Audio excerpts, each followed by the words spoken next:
ہمارے قائد ہمارے قائد ہمارے قائد کرے فرشتے تیری کرے فرشتے تیری حفاظت ہمارے قائد رہو سلامت ہمارے قائد رہو سلامت۔ ہم سب کو ایک خاص حکم دیا ہے کہ پڑھو، علم حاصل کرو۔ اس کے بارے میں بھی بہت ساری باتیں گزشتہ مجلس میں بتلا گئی۔ آگے کی آیت کا تفسیر کرتے ہیں۔ اقرأ بسم ربک الذی خلق، ایک مرتبہ پھر ترجمہ کر لیتے ہیں۔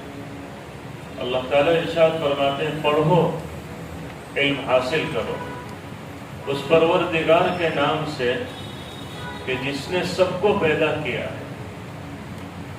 الذی خلق الانسان من علق، جس نے انسان کو ایک جمے ہوئے خون سے پیدا کیا۔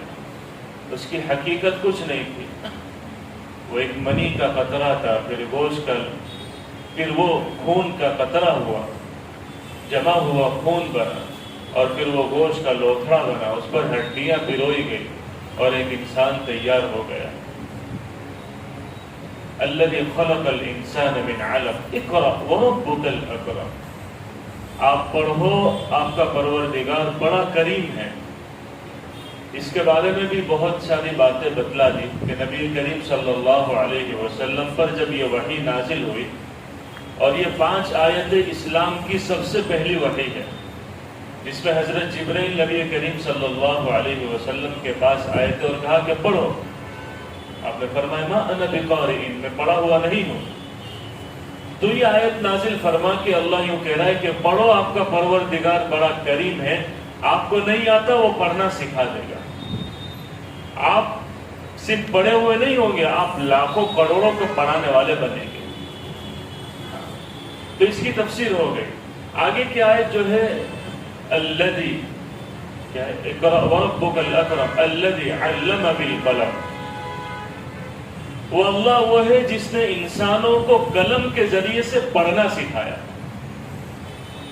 قلم کے ذریعے سے، قلم پین، ہر زمانے میں پین، اس زمانے میں پین الگ ہوتی تھی، آج کی پین الگ ہے۔ وہ لکھنا وہی ہوتا تھا، وہی لکڑی ہوتی تھی اور اس کو دوات میں ڈال کر اس کو لکھا جاتا تھا۔ تو آج دنیا میں جہاں کہیں جو پڑھتا ہے، چاہے مدرسے میں ہو، اسکول میں ہو، یونیورسٹی کالجز میں ہو، ٹیوشن میں ہو، جہاں کہیں ہو، اس کو جو کچھ علم ملتا ہے وہ لکھا ہوا ہوتا ہے، لکھے ہوئے کے راستے سے ملتا ہے، اور وہ جو لکھا ہوا ہوتا ہے وہ قلم سے لکھا جاتا ہے۔ کس سے لکھا جاتا ہے؟ وہ جو چیز لکھی جاتی ہے وہ لکھی جاتی ہے، قلم سے لکھی جاتی ہے۔ تو اللہ نے قلم کو علم کا بنیادی ذریعہ بنایا۔ قلم کے بغیر کوئی آدمی علم حاصل نہیں کر سکتا۔ یہ اللہ کا ایک قدرت کا نظام ہے کہ جو چیز انسان پڑھتا ہے اور پڑھنے کے بعد ہی وہ چیز سمجھتا ہے، سیکھتا ہے، تو جو چیز لکھی ہوئی ہوتی ہے اس کا مفہوم آدمی تب سمجھ سکتا ہے جب وہ قلم سے لکھا ہوا ہو، وہ پین سے لکھا ہوا ہو۔ اب چونکہ آج ڈیجیٹل ہے، چاہے کمپیوٹر میں لکھا ہو، موبائل میں لکھا ہو، لیکن وہ لکھا ہوا ہوتا ہے، تبھی انسان اس کو پڑھتا ہے، سمجھتا ہے، اس کا علم حاصل کرتا ہے۔ تو وہ قلم جو ہے علم حاصل کرنے کا بنیادی ذریعہ ہے، یہ بنیادی آلہ ہے۔ تو اللہ تعالیٰ نے انسان کو یہ کہا کہ دیکھو ہم نے تم کو علم دیا اس قلم کے راستے سے۔ علماء فرماتے ہیں کہ اللہ تعالیٰ کا یہ جو نظام ہے قلم سے لکھنے کا، اور انسان جو لکھتا ہے، پڑھتا ہے، وہ ایسا زبردست نظام ہے کہ یہ اللہ ہی کی قدرت کا کرشمہ ہے۔ یہ انسانوں کی طاقت نہیں ہے کہ وہ قلم سے لکھنا پڑھنا سیکھ سکے۔ یہ اللہ تعالیٰ نے قرآن کریم میں اپنی قدرت کی نشانیوں میں یوں بتلایا وَمِنْ آيَاتِهِ خَلْقُ السَّمَاوَاتِ وَالْأَرْضِ وَاخْتِلَافُ أَلْسِنَتِكُمْ وَأَلْوَانِكُمْ، اللہ کی قدرت کی نشانیوں میں سے زمین آسمان کا پیدا کرنا ہے۔ وَاخْتِلَافُ أَلْسِنَتِكُمْ، تمہاری زبانوں کا الگ الگ ہونا، تمہاری زبانوں کا الگ الگ ہونا، وَأَلْوَانِكُمْ تمہارے رنگوں کا الگ الگ ہونا، یہ اللہ کی قدرت کی نشانی. تو یہ زبان کا الگ ہونا یہ اللہ کی قدرت کی نشانی ہے. اب کوئی بھی زبان جو دنیا میں وجود میں آتی ہے، میری بات کو سمجھنے کی کوشش کرنا، میں اس آیت کی تفسیر سمجھا رہا ہوں. کوئی بھی زبان، کوئی بھی لینگویج جب دنیا میں جو وجود میں آئی تو یہ اللہ کی قدرت ہے. آپ انگلش لے لو، ABCD، اس کا کوئی ایک بھی ورڈ لے لو. چلو ہی، جسے کسی کو بلانا ہوتا ہے، کسی کے بارے میں کہنا ہوتا ہے یہ حصہ ہے، بولا ہی شی. کوئی عورت ہو تو اس کے بارے میں کہتا ہے SHE. یہ اور کوئی بھی لے لو. تو H کو E سے ملائیں گے، H کو E سے جب ملایا جائے گا تو اس سے ہی بنے گا اور اس کو ہی پڑھا جائے گا، اور اس سے مراد یہ وہ کوئی آدمی ہوگا. یہ ایسی کوئی دنیا میں کانفرنس نہیں بلائی گئی، یہ اللہ نے انسانوں کے دل و دماغ میں ڈالا. آپ سمجھے میری بات؟ H کو E سے ملایا گیا تو ہی بنا.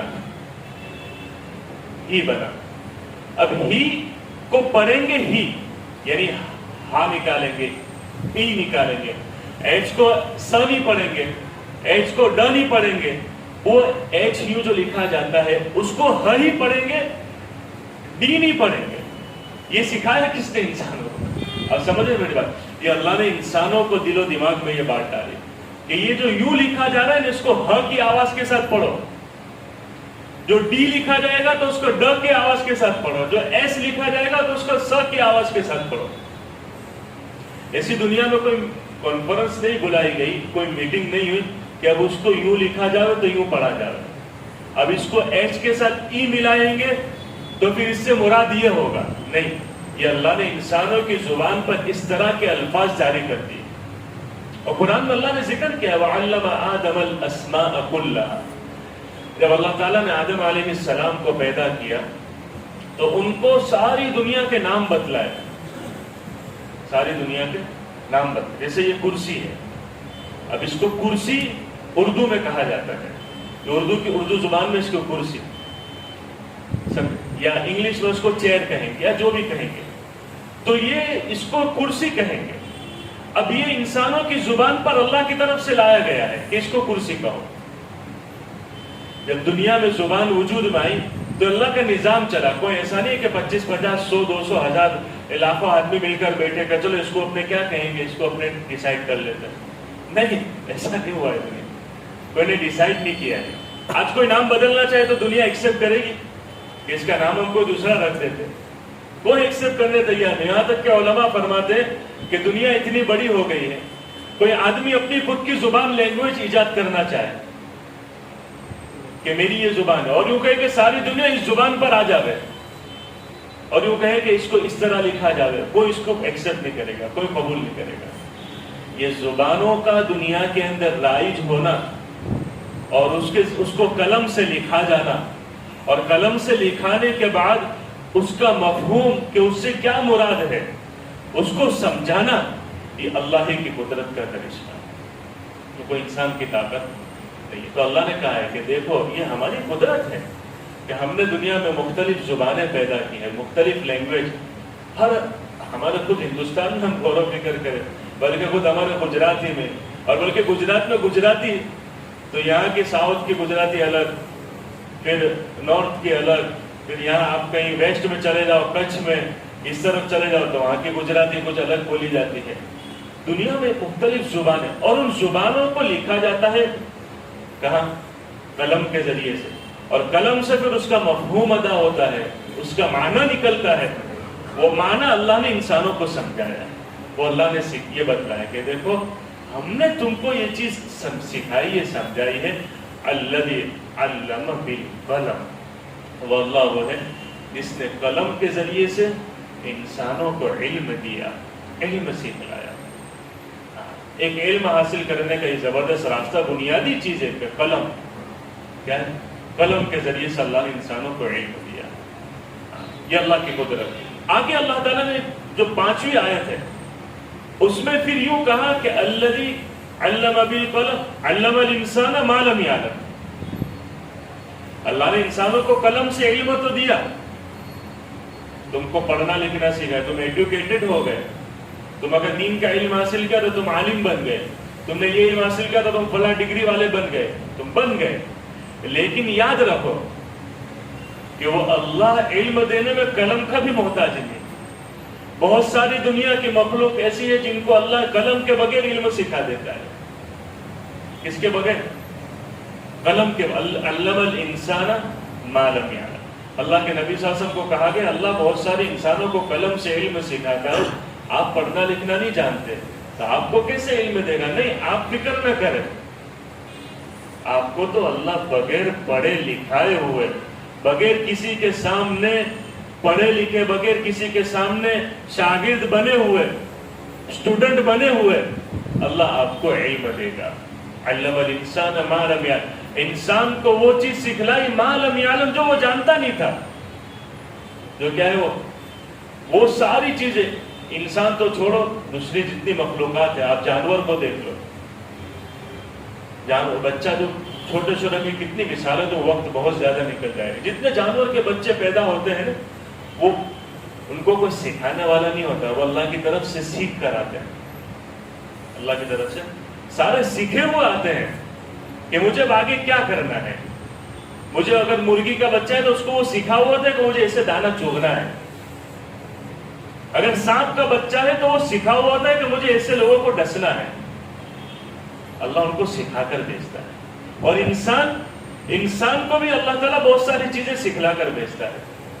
جیسے بچہ ماں کے پیٹ میں ہوتا ہے تو نہ اس کو یہ پتا ہوتا ہے کہ مجھے کب کھانا ہے، کیا کھانا ہے، مجھے بھوک لگے تو کیا کرنا ہے. قدرت اللہ نے اس کا قدرتی نظام کر دیا کہ ماں کے پیٹ میں ایسی وہ حیض کا خون جو اس کا بند ہوتا ہے، وہ خون میں ایک نلی اللہ تعالیٰ لگا دیتے ہیں، اس نلی کے راستے سے اس کی خوراک اس کو ملتی رہتی ہے. یہ اللہ کا نظام ہے.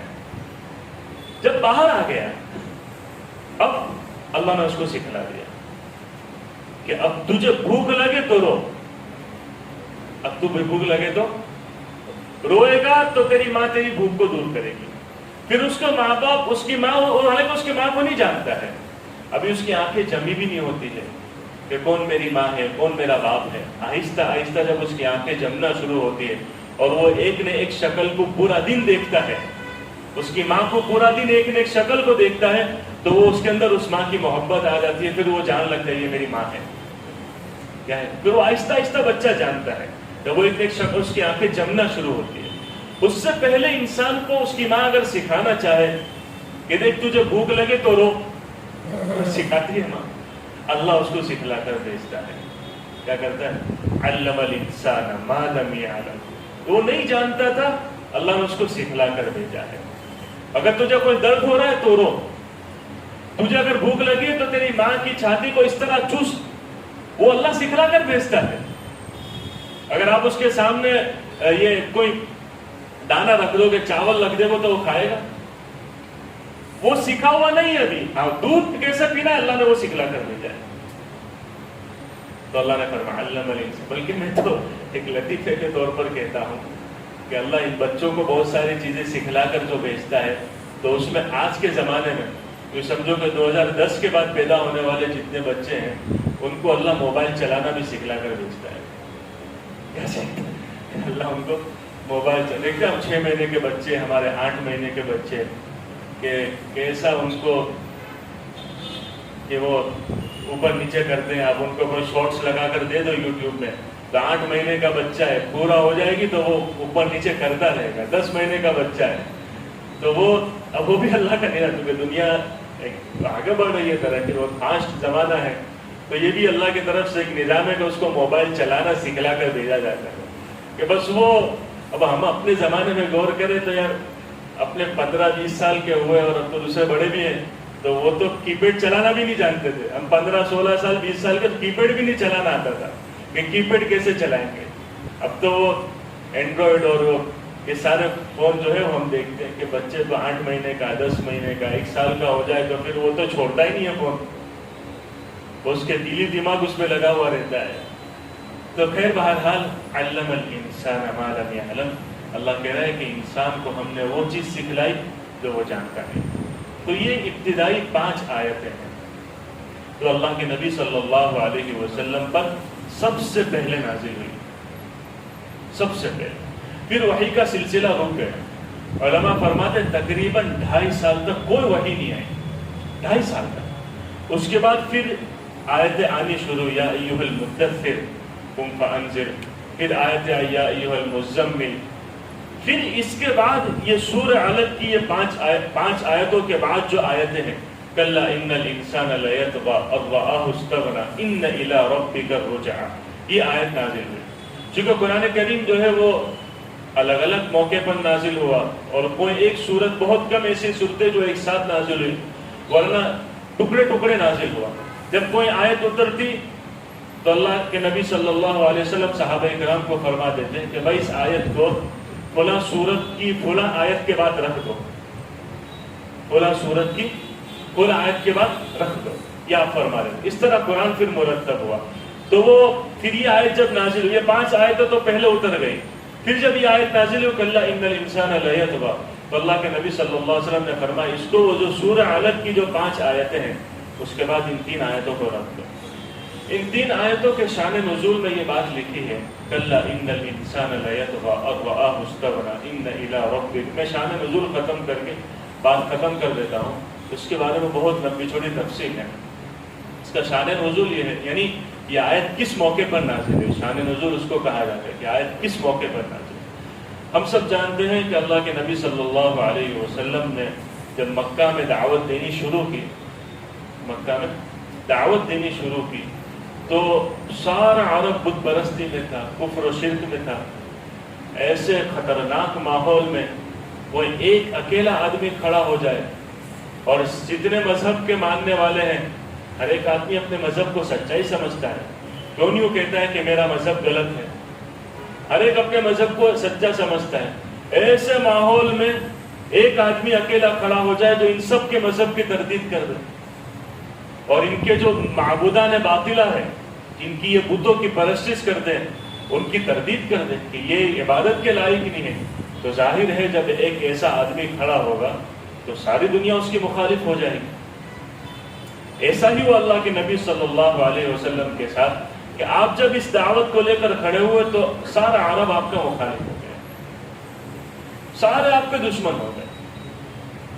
پھر جب یہ بات مکہ میں جب یہ بات چلی تو نبی کریم صلی اللہ علیہ وسلم تو اپنے کام میں لگے رہے، لیکن آپ مسجد حرام میں جا کر نمازیں بھی پڑھتے تھے۔ مسجد حرام میں نمازیں پڑھتے تھے تو ابو جہل جب یہ دیکھتا تو اس کو بہت غصہ آتا، اور اس نے کئی بار آپ کو روکا کہ آپ یہاں نماز نہیں پڑھ سکتے۔ ارے بھائی مسجد تیری تھوڑی ہے، نہ تیرے ابا کی ہے نہ تیرے دادا کی ہے۔ لیکن چونکہ کفر، جب کفر آدمی سخت ہو جاتا ہے، کٹر ہو جاتا ہے، تو پھر وہ ہر چیزوں میں درمیان میں آڑے آتا ہے۔ وہی کفار مکہ کا حال، آج سنگیوں کا یہی حال ہے۔ ان کا لینا دینا کچھ نہیں کوئی چیز سے، لیکن ہر چیز میں ٹانگ اڑاؤ۔ کوئی اگر برقع پہن کے جائے کیوں ہے، کوئی نماز پڑھ کیوں ہے، کوئی ہمارے مسلمانوں میں کوئی فتویٰ رائج ہو کیوں ہو، تم اپنا کام کرو، تم ہر چیز میں ٹانگ کیوں اڑاتے ہو۔ جیسے میں نے ٹویٹر پہ ایک جوکس پڑھا، ایک عورت، ایک لڑکی نے ایک ٹویٹ کیا کہ یار بہت میں اس کو ہم کہیں گے بہت نیوری بیٹھی ہوں میں، یعنی بہت فارغ بیٹھی ہوں، میں سوچتی ہوں لوگوں کے کاموں میں ٹانگ اڑانا شروع کر دوں۔ تو میں نے بہت سوچا کیا کروں، تو میں نے اس بات پر فیصلہ کیا کہ میں یہ PHP یا جو بھی ان کی جو پارٹیاں ہیں میں وہ جوائن کر لیتی ہوں، تو میرا کام ہی ہو جائے گا کہ ہر ایک کی بیچ میں اڑانا ہے، اپنے ہر ایک کے کاموں میں یہ کرتا ہے تو اڑاؤ، یہ کرتا ہے جو کرتا ہے کرنے دے۔ تو وہی کفار مکہ کا، اللہ کے نبی صلی اللہ علیہ وسلم نماز پڑھتے تھے تو وہ ابو جہل بار بار آپ کے یہاں نماز پڑھنے کی، تو کون ہوتا ہے روکنے والا، آپ یہ نماز نہیں پڑھ سکتے۔ ایک مرتبہ ایسا ہوا کہ اس نے اللہ کے نبی صلی اللہ علیہ وسلم کے ساتھ بہت زیادہ بدتمیزی، اللہ کے نبی صلی اللہ علیہ وسلم نے بھی سامنے اس کو جھڑک دیا، بھائی تو کون ہوتا ہے روکنے والا۔ جب ابو جہل کے سامنے آپ نے اس طرح کی کلامی کی تو ابو جہل کو بہت زیادہ غصہ آ گیا۔ اس نے کہا مجھے جانتے ہو کہ کون ہو، جانتے ہو میں کون ہوں، کہ میری بہت بڑی پارٹی ہے، میرے ساتھ جتھا بہت بڑا ہے، میرے ساتھ کیا ہے جھٹا. میری جماعت بہت بڑی ہے, میرے نام لینے والے بہت ہیں, میری ہاں میں ہاں ملانے والے بہت ہیں, اور پتہ ہے مال کتنا ہے میرے پاس. دو چیزوں کی گھمنڈ میں آ کر اس نے اللہ کے نبی صلی اللہ علیہ وسلم کو دھمکی دی. ایک تو اپنی پارٹی اور ایک اپنی دولت, کہ میری پارٹی بہت بڑی ہے اور پیسہ سارا اپنا ہی ہے. یہ دو چیزوں کے گھمنڈ میں آ کر, اور پھر اس نے یوں کہا کہ اب اگر آئندہ آپ نے, نبی کریم صلی اللہ علیہ وسلم کو کہا کہ اگر آئندہ آپ نے اگر یہاں نماز پڑھی تو میں آپ کو ایسا ماروں گا, نعوذ باللہ آپ کو ایسا ماروں گا کہ آپ کی گردن کو اپنے پیروں سے رون ڈالوں گا, آپ کی گردن کو اپنے پیروں سے. جب اس نے اس طرح کی باتیں کری اور وہ اپنی پاور, اپنی پارٹی, اپنے دولت کے گھمنڈ میں اس طرح کی باتیں کی, تو پھر یہ اللہ تعالیٰ نے یہ 3 آیتیں نازل فرمائی, کلا ان الانسان لیطغی ان رآہ استغنی ان الی ربک الرجعی. اس کی کیا ترجمہ ہے, اس کی کیا تفسیر, انشاءاللہ آئندہ مجلس میں عرض کر دوں گا. اللہ تعالیٰ ہم سب سبحانك اللهم وبحمدك وتبارك اسمك وتعالى جدك ولا اله غيرك. اللهم صل على سيدنا محمد وعلى ال سيدنا ومولانا محمد وبارك وسلم. ربنا اتنا في الدنيا حسنه وفي الاخره حسنه وقنا عذاب النار. اللهم انا نسالك الجنه وما قرب اليها من قول وعمل, ونعوذ بك من النار وما قرب اليها من قول وعمل. اللهم انا نسالك من الخير كله عاجله واجله ما علمنا منه وما لم نعلم, ونعوذ بك من الشر كله عاجله وآجله ما علمنا منه وما لم نعلم. اللهم إنا نسألك من خير ما سألك منه نبيك سيدنا محمد صلى الله عليه وسلم, ونعوذ بك من شر ما استعاذك منه نبيك سيدنا محمد صلى الله عليه وسلم. أنت المستعان وعليك البلاغ ولا حول ولا قوة إلا بالله. وصلى الله تعالى على النبي الكريم. آمين برحمتك. یہ لوگوں کون مقتل سے سراپا خندزن آیا, جو اس انداز سے باندھے ہوئے سر سے کفن آیا. اڑا دو خاک دشمن پر کہ ظالم جان من آیا, بٹا دو داغ باطل پر کہ اب باطل شکن آیا.